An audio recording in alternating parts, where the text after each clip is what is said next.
Investors पे हम जो भी स्टॉक खरीदते हैं उसमें क्या क्या रूल लगाते हैं और किस बेस पे हम स्टॉक का सिलेक्शन करते हैं, इसलिए इसका टाइटल भी आप देख रहे हैं, मैंने लिखा है स्टॉक सिलेक्शन। तो स्टॉक सिलेक्शन यानी शेयर हम किस तरह से सेलेक्ट करते हैं, उसके लिए बहुत सारी चीज़ें हम देखते हैं। तो मैं वन बाय वन आपको इसको डिटेल से बताऊंगा, ताकि आप जब भी मैं कोई स्टॉक आपको बताता हूँ कि ये अपने रडार पे आ चुका है और इसमें क्या टारगेट हो सकते हैं और क्यों लिया जाएगा, तो वो सारी चीज़ें आपको इस नियम को याद रखोगे या समझोगे तो आप उसको लेने में हिचकिचाओगे नहीं और प्रॉफिट भी टाइम से बुक कर पाओगे। तो मैं अभी आपको इसके साथ आगे बढ़ता हूँ और मैं बताता हूँ।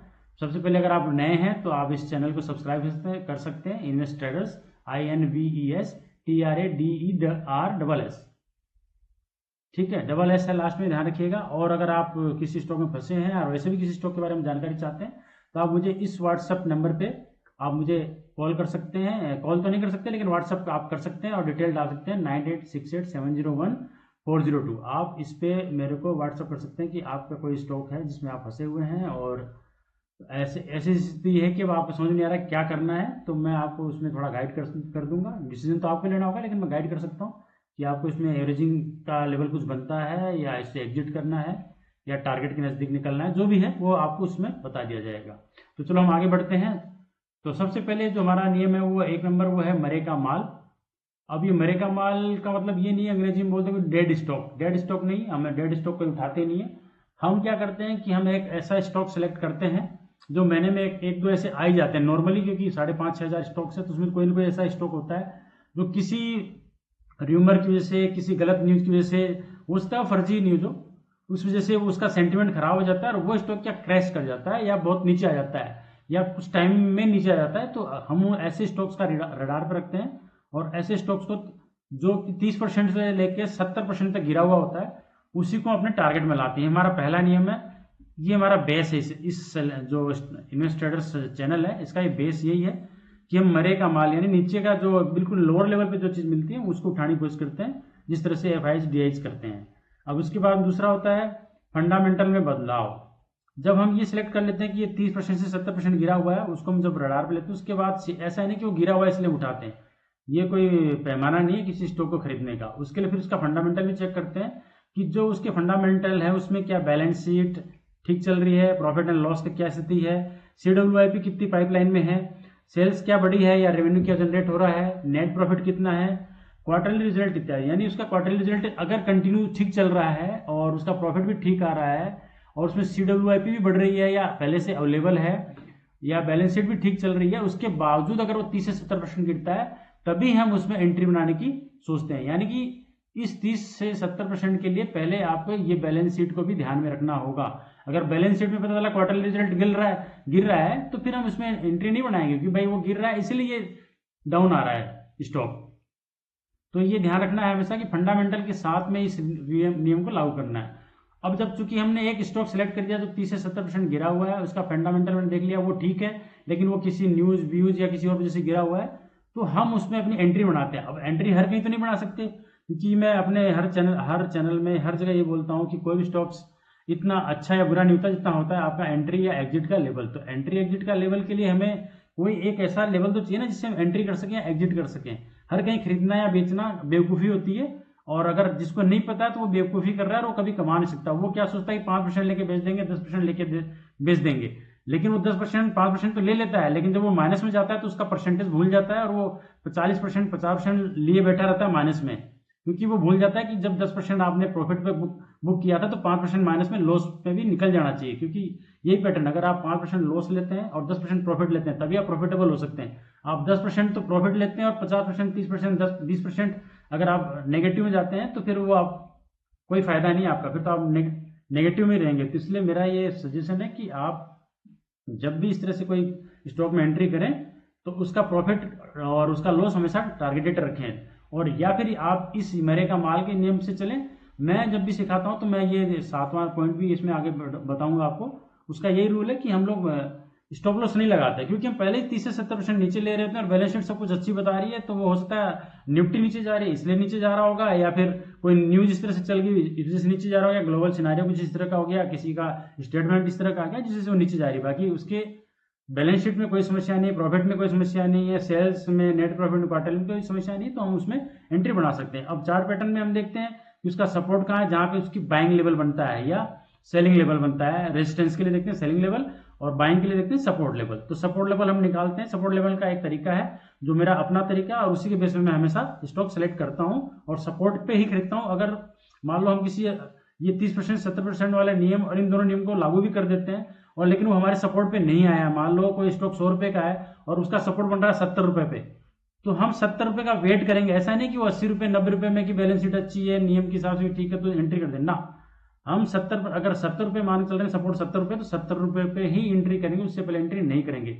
वो चाहे 70 की जगह 75 भी आ जाए तब भी एंट्री नहीं करेंगे। ये हमारा रूल है और इस रूल को पूरी तरह फॉलो करना है, कुछ भी हो जाए। और अगर मान लो वो नहीं भी आता है, किन्हीं वजह से मान लो वो वापस चला भी जाता है, तो कोई दिक्कत नहीं, आपको कोई घाटा थोड़ी हुआ, नहीं आया 5,500-6 हज़ार स्टॉक में कोई दूसरा आएगा, इनसे कोई हमने शादी थोड़ी करेंगे, निभाना जरूरी है। इसलिए ये ध्यान रखें कि इनकी जो लेवल दिया उस लेवल पे ही बाइंग करनी है। सेम रेसिस्टेंस की बात है, यानी टारगेट की बात कर रहे हैं। अब जब हमने ये सपोर्ट पे खरीद लिया है तो अब टारगेट पे, वो टारगेट क्या क्या होता है, कई बार न्यूज चलती है इस तरह से कि वो टारगेट के पास जाता है 10-20, मान लो 100 रुपए का स्टॉक था, हमने टारगेट लिया 150 रुपए का, वो 130-140 पे गया और उसके बाद में नीचे घूम गया, वापस आ गया नीचे, तो हमें लगता है कि यार हमने बेच दिया होता तो अच्छा होता ना। इस तरह के चक्कर में नहीं पड़ना है। आपने जब ले लिया, आपने बैलेंस शीट देख ली और ऊपर वाले नियम को मान लिया, तो उसके बाद रेजिस्टेंस यानी टारगेट जो है टारगेट पे ही बेचेंगे, कुछ भी हो जाए। अब इन दो के अलावा जो हम देखते हैं जिसमें कई बार क्या होता है, कप एंड हैंडल पैटर्न भी बनना होता है या हेड एंड शोल्डर, ये बहुत अच्छे पैटर्न होते हैं, ये बहुत काम भी करते हैं। इनके हिसाब से भी हम टारगेट निकाल लेते हैं, कई बार रेजिस्टेंस की बजाय इनके हिसाब से भी निकाल लेते हैं। और या फिर कैंडल्स को भी देख के हम टारगेट निकाल लेते हैं, लेकिन वो कैंडल्स जब भी इफेक्टिव होती है जब ये सपोर्ट या रेजिस्टेंस पे मिलती है, अदरवाइज इन कैंडल्स का भी कोई बहुत ज्यादा रोल नहीं होता है। मेन सपोर्ट रेजिस्टेंस है और ये दो पैटर्न है, ये दो पैटर्न हमारे काम करते हैं। कई बार क्या होता है कि टारगेट के आसपास पहुंचा होता है और कुछ इस तरह की चीजें होती है या बैलेंस शीट में या इनमें कहीं ऐसी समस्याएं आती है तो हम उसको रेजिस्टेंस तक भी नहीं जाने देते, टारगेट तक नहीं जाने देते, फिर उससे पहले भी हम निकाल सकते हैं, ये है। लेकिन अगर इसमें कोई समस्या नहीं है नेट प्रॉफिट वगैरह में, तो हम फिर इसको रेजिस्टेंस पे ही वेट करेंगे। 6 महीने लगेगा, साल में लगेगा, 2 साल लगेगा, लेकिन जाएंगे टारगेट पे ही, ठीक है। अब ये चौथा पॉइंट हमारा न्यूज या व्यूज। न्यूज और व्यूज सिंपल सा है कि आप जो भी स्टॉक खरीदते हैं उसका टीवी चैनल पे, यूट्यूब पे देखना बंद कर दें न्यूज, क्योंकि वो न्यूज तो कम होती है, फर्जी न्यूज होती है, उसमें अपना व्यूज घुसेड़ा जाता है एंकर के द्वारा। वो कोई ऐसी न्यूज चलाएगा कि इसको ये स्टॉक का ये कोई टेंडर मिल गया या इस तरह से चीजें चलाता है और उसके बाद में उसको स्टॉक को चढ़ाते हैं वो लोग, और बाद में ऊपर के लेवल पे आपको पढ़ा के फिर वो नीचे वापस आ जाता है स्टॉक। तो इस तरह से न्यूज और व्यूज से बिल्कुल बचना है, किसी भी स्टॉक का न्यूज और व्यूज नहीं देखना। अगर आपने मेरे चैनल से कोई चीज खरीदा है तो आप उसको बिल्कुल भी नहीं देखना है, जो भी होगा मैं आपको बताऊंगा क्या करना है इसमें। उसके बाद आता है नेक्स्ट नियम 3+3 का नियम, ये 5वां नियम है, ये भी बहुत जरूरी है और ये मनी मैनेजमेंट भी आपका बहुत काम करता है इसमें। 3+3 का क्या है कि हम कोई भी स्टॉक जब इस लेवल इन चारों पैटर्न पे खरीदते हैं, तीनों पे, तो उसके बाद उसमें ये नियम लगाते हैं, यानी कि अगर आपका पोर्टफोलियो 10 लाख का है तो हम उसमें सिर्फ 3% ही इन्वेस्ट करते हैं, और अगर उसमें 2 लेवल बन रहे हैं तो 3% इन्वेस्ट करते हैं। अगर मान लो लगता है कि उसका जो सपोर्ट है, सपोर्ट एक ही बन रहा है, तो हम उसमें क्या करते हैं 6% खरीद लेते हैं। लेकिन अगर मान लो उसमें उसके नीचे भी 10%, 5% नीचे भी अगर कोई दूसरा सपोर्ट बन रहा है तो फिर उसमें सिर्फ 3% ही इन्वेस्ट करते हैं। 3% हम रोक के रखते हैं कि अगर वहां आता है, अगर मैं क्या बोल रहा हूं, अगर वहां आता है, जरूरी नहीं कि वहां आए ही, अगर आता है तो हम 3% और ले लेंगे, और अगर मान लो वो नहीं आता है तो हम छोड़ देंगे, कोई जरूरी नहीं कि हम इसको खरीदना है, फिर 3% से ही हम संतोष करेंगे और अगले यानी उसके रेजिस्टेंस यानी टारगेट के लिए वेट करेंगे। और अगर एक ही सपोर्ट लेवल आता है तो वहां पे हम 6% इन्वेस्टमेंट कर सकते हैं और होल्ड करना, हो सकता है उसके भी नीचे जाए, लेकिन टेंशन नहीं लेना क्योंकि हमने सिर्फ 6% ही लगाया। यानी आपका अगर 10 लाख का पोर्टफोलियो था तो आपने 60,000 ही लगाए, तो उसमें क्योंकि हम पहले 30 से 70% नीचे ले रहे हैं तो वो बहुत ज्यादा नीचे जाएगा नहीं, अगर उसकी बैलेंस शीट में कोई चेंजेस नहीं है तो हमें डरने की जरूरत नहीं। हो सकता 5-7% और नीचे चला जाए तो कोई टेंशन नहीं है। और या ये भी हो सकता है कि निफ्टी अगर डाउन ट्रेंड में होगी तो थोड़ा और नीचे जा सकता है। तो आज का जो सिनेरियो चल रहा है उसमें निफ्टी डाउन ट्रेंड में नहीं, अप ट्रेंड की शुरुआत हो चुकी है, तो अब आप मान के चलिए कि अब आपको कोई दिक्कत नहीं है। अब जो भी हम लेंगे 6% या 3% वो अप ट्रेंड के हिसाब से लेंगे, तो और उसके नीचे जाने की जरूरत है नहीं इसको। उसके बाद स्ट्रिक्ट रूल्स, ये जो रूल्स आपको बताएं इसको 100% आपको फॉलो करना है। यानी कि मैंने जो बोला कि आपको सपोर्ट पे खरीदना है, रेजिस्टेंस पे बेचना है, तो बिल्कुल वही करना है और ये नियम को भी फॉलो करना है। तो वह स्टॉक सिलेक्शन मैं खुद करता हूं और आपको ये सारी चीजें मैं बता दूंगा।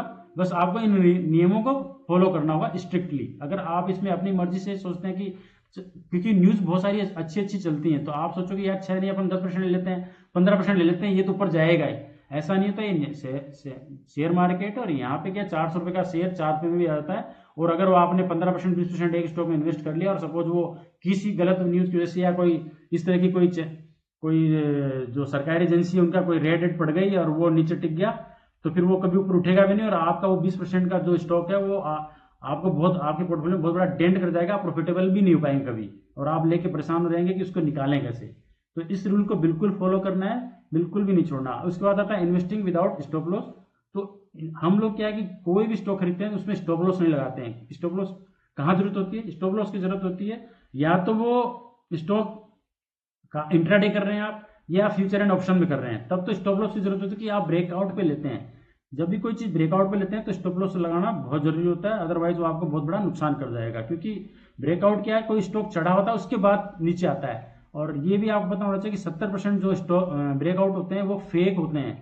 तो इसलिए हम ब्रेकआउट वाला स्टॉक तो कोई सिलेक्ट करते ही नहीं है। हम जब भी करते हैं ये करते हैं 30 से 70% नीचे वाला। तो जब हम पहले इतना नीचे ले रहे हैं, बैलेंस शीट सब कुछ ठीक है, सपोर्ट पे ले रहे हैं, नियम भी फॉलो कर रहे हैं, तो फिर हम ये स्टॉप लॉस की भी जरूरत नहीं है। स्टॉप लॉस हमारा क्या है, इसमें सिर्फ इतना होता है कि कभी कभी क्या होता है कि वो किसी वजह से या ऑपरेटर की मर्जी की वजह से भी कई स्टॉक क्या होते हैं कि वो कुछ लंबे टाइम के लिए वो कंसोलिडेशन पीरियड में चले जाते हैं। तो वो कंसोलिडेशन पीरियड बढ़ जाएगा, यानी होल्डिंग पीरियड आपका बढ़ जाएगा, लेकिन हम उससे निकलेंगे नहीं किसी भी हालत में, क्योंकि हमें पता है इसकी बैलेंस शीट परफेक्ट चल रही है। और हमारे पास जब ये 6% वाला नियम लागू है हमारे पास में, तो हमें कोई डरने की जरूरत भी नहीं कि भाई 6% हमने लगाया, 60,000 लगाया, मान लो वो 2 साल के लिए भी पड़ा रहा, सपोज हिल ही नहीं रहा, वहीं चल रहा है या नीचे चल रहा है, तो कोई दिक्कत नहीं। 60,000 भाई 10 लाख में आपका 60,000 क्या मायने रखता है? बहुत ज्यादा मायने नहीं रखता, पड़ा रहेगा, जब चढ़ेगा जब देख लेंगे। अब एक चीज आती है स्मार्ट मनी की साइकोलॉजी और इन्वेस्टिंग। स्मार्ट मनी क्या करता है, स्मार्ट मनी कभी भी ब्रेकआउट पे कोई भी स्टॉक नहीं खरीदता, पहली बात। और दूसरा, वो स्टॉप लॉस भी नहीं लगाता है। ये दोनों चीजें हैं, क्योंकि वो क्या है कि होल्डिंग पीरियड बढ़ा के रखते हैं, और हम भी वही करते हैं, हम भी स्टॉप लॉस नहीं लगाते हैं, होल्डिंग पीरियड बढ़ा लेते हैं। तो हम जब सपोर्ट या रेसिस्टेंस ढूंढते हैं तो ये स्मार्ट मनी के साथ ही चलते हैं, क्योंकि स्मार्ट मनी भी क्या है कि बिल्कुल लोअर लेवल पे, यानी 30 से 70% जो स्टॉक नीचे होते हैं वहां पे एंट्री बनाता है, और उसको साल भर, 2 साल, 3 साल तक वो उसको रखे रहता है। तो आपको भी यही करना है कि आप जब कोई भी पैसा लगाते हैं तो उसका साइकिल के हिसाब से उसको होल्डिंग पीरियड का ये मान चलना कि हमें 3 साल के लिए इसको होल्ड करना पड़ सकता है। हालांकि ज्यादातर जो स्टॉक हैं, अगर निफ्टी अप ट्रेंड में होती है तो ये 30 से 70% वाला जो नियम है, ये इस नियम से अगर हम कोई स्टॉक खरीदते हैं तो वो निफ्टी के साथ साथ फिर वो भी चढ़ना शुरू हो जाता है। कुछ टाइम लगता है, 2, 4, 6 महीने ले सकता है, लेकिन वो फिर वो चढ़ना शुरू हो जाता है। तो हमें क्या है, इन्वेस्टिंग जो भी करनी है स्मार्ट मनी के साथ करनी है, यानी सपोर्ट पे करनी है। उसके बाद आता है CAGR रूल। अब CAGR रूल क्या है कि कंपाउंडिंग का रूल है। कंपाउंडिंग में क्या होता है, अगर आप एक साल में अगर 26% कमाते हैं तो वो क्या है कि 3 साल में डबल हो जाता है, और 10 साल में वो 10 गुना हो जाता है, और 20 साल में 100 गुना हो जाता है। ये रूल है, मतलब मेरा बनाया नहीं है। आप CAGR कैलकुलेटर आपको गूगल पे मिल जाएगा, आप उसमें डाल के 26% डाल के देख लीजिएगा, आपको पता चल जाएगा, वो यही बताएगा। लेकिन मैं ये कहता हूं कि मैं ये 26% के चक्कर में नहीं पड़ता हूं। मैं हमेशा ये कहता हूं कि मेरा जो 3 साल की साइकिल के हिसाब से अगर मानोगे तो मेरा जो आउटकम आएगा वो आएगा 40 से 50%। यानी अगर एनुअल में देखूंगा तो 40 से 50% देखता हूं। तो मैं ये समझता हूं कि मुझे 3 साल की जरूरत ही नहीं है। तो आप, और आपको लग रहा हो कि मैं ऐसे फेंक रहा हूं, तो आप विश्वास करें, या फिर मैं कभी आपको अपना पोर्टफोलियो दिखा दूंगा तो आपको समझ में आ जाएगी। तो इसको भी फॉलो करना है। उसके बाद आता है मार्केट साइकिल। शेयर मार्केट में ये चीज हमेशा ध्यान रखिए कि कहीं भी जा सकता है शेयर मार्केट, कब कौन सी न्यूज आ जाए, कोई परमाणु में फूट गया, कोई उल्का पिंड आके गिर गया, कोई भरोसा नहीं क्या हो जाए। तो मार्केट का एक साइकिल होता है, लेकिन उस साइकिल को ज्यादा दिन तक वो रोक नहीं सकते। मार्केट का एक साइकिल है और निफ्टी का एक साइकिल है। तो निफ्टी का जो साइकिल है या मार्केट का साइकिल है वो 3 साल का होता है, यानी 3 साल में नीचे से ऊपर की तरफ अभी चला जाता है। अभी पिछले 1-1.5 साल से मार्केट नीचे की तरफ था, करीब 8-9 महीने तो नीचे की तरफ था। उसके बाद थोड़ा सा अप आया, अब एक कंसोलिडेशन पीरियड में, यानी लेकिन वो ऑल टाइम हाई के ऊपर नहीं निकला अभी तक। तो इसका मतलब है कि अभी साइकिल जो है अब पॉजिटिव में है, और अगले 1.5 साल ये ऊपर ही चलेगा, नीचे नहीं आने वाले, मान के चलो। कंसोलिडेशन पीरियड अभी चल रहा है, इसके बाद जहां भी जाएगा ये ऊपर ही जाएगा। तो आज की डेट में बहुत अच्छा मौका है आपको। मैं बहुत सारे अपने चैनल में बताता भी रहता हूँ, जो स्टॉक 40%, 50%, 70% गिरे हुए हैं, उसमें से कुछ तो अभी थोड़े थोड़े चढ़ गए, लेकिन अभी भी वो बाइंग जोन में है। तो आप चाहें तो मेरे चैनल में स्टॉक्स लगाए हुए हैं, आप उनको 1 2 4 जो भी स्टॉक्स देखने हैं आप देख के और उस बाइंग लेवल पे ही बाइंग करें, जल्दीबाजी न करें और लेवल पे बाइंग करें। सपोर्ट में बाइंग करेंगे तो आप विश्वास कीजिए आप रेजिस्टेंस पे जाके बेच पाएंगे, और क्योंकि आपको डर भी नहीं लगेगा वो माइनस में जाने की चांसेस बहुत कम हो गए, और चला भी जाए तो कोई नहीं, होल्डिंग पीरियड बढ़ जाएगा, स्टॉप लॉस तुम लगाते नहीं है। और एक चीज और है, अगर आपको जीटीटी ऑर्डर लगाना नहीं आता तो आप उसका भी मैंने अपने चैनल पर डाला हुआ है। जीटीटी ऑर्डर जो है वो बहुत अच्छा होता है, उसमें 1 साल तक के लिए आप अपना किसी भी स्टॉक को रडार पे लगा सकते हैं, और उसका अगर आप क्वांटिटी और उसकी रेट डाल के आप छोड़ देंगे तो 1 साल तक वो ऑर्डर वैलिड रहता है। आपका जो डिमेट अकाउंट है वो अपने आप उसको खरीद लेगा, बस स्टॉक में आपके उसमें अकाउंट में पैसे होने चाहिए उतने। तो इसलिए आप जीटीटी ऑर्डर लगा के छोड़ दीजिए, आपके अकाउंट में आ जाएगा। बार बार उस स्टॉक को देखना कितना प्रॉफिट में आ गया कितना माइनस में आ गया ये देखना आपकी साइकोलॉजी को खराब करता है।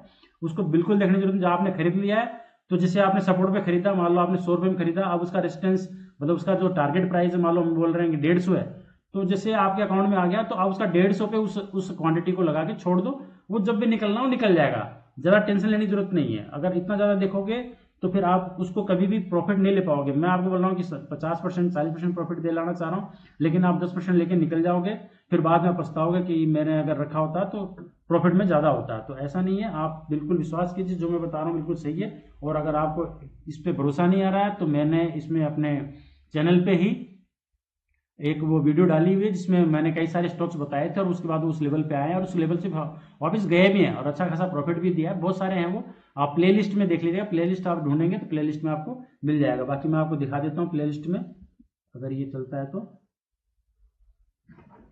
और